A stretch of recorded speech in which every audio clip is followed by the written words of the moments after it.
Hello বন্ধুরা, নমস্কার। তোমাদের সাথে আজকে একটা রেসিপি শেয়ার করতে আসলাম, পটল চিংড়ির একটা রেসিপি।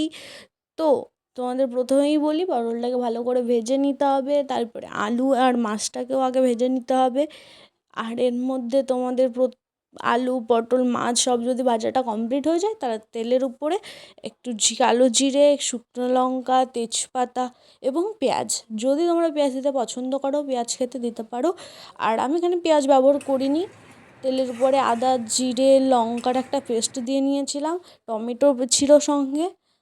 তোমরা তোমাদের পছন্দ মতো আরও যদি কিছু রসুন, পেঁয়াজ অ্যাড করতে চাও দিতে পারো। রসুন দেওয়াটা আমার খুব পছন্দ না, বাট আমি পেঁয়াজ দিয়ে করি। আর এখানে কিছুক্ষণ ধরে মশলাটাকে কুক করার পরে সেখানে পটল দিয়ে কুক করে নিয়েছি। কিছুক্ষণ পটলটাকে আগে দিয়েছিলাম, তারপরে আলু আর চিংড়ি মাছটাকে দিয়েও ভালো করে কষিয়ে নিয়েছি। এখানে পরিমাণ মতো তোমাদের জল দিতে হবে, নিজেরা যতটুকু তরকারিটা রাখতে চাও সেটা বুঝে। আমি তো বলবো অল্প করেই দিতে, কারণ পটল এমনিই গলে যায়। আর তারপরে শেষে ফুটে গেলে তারপরে গরম মশলা দিয়ে এটাকে নামিয়ে নিতে পারো। একদম সিম্পল অ্যান্ড শর্টে একটা রেসিপি তোমাদের সাথে শেয়ার করলাম। ভালো লাগলে like, comment and share, subscribe করো। দেখা হচ্ছে নেক্সট কোনো রেসিপি নিয়ে তোমাদের সাথে। বাই। তাড়াতাড়ি শেয়ার করো।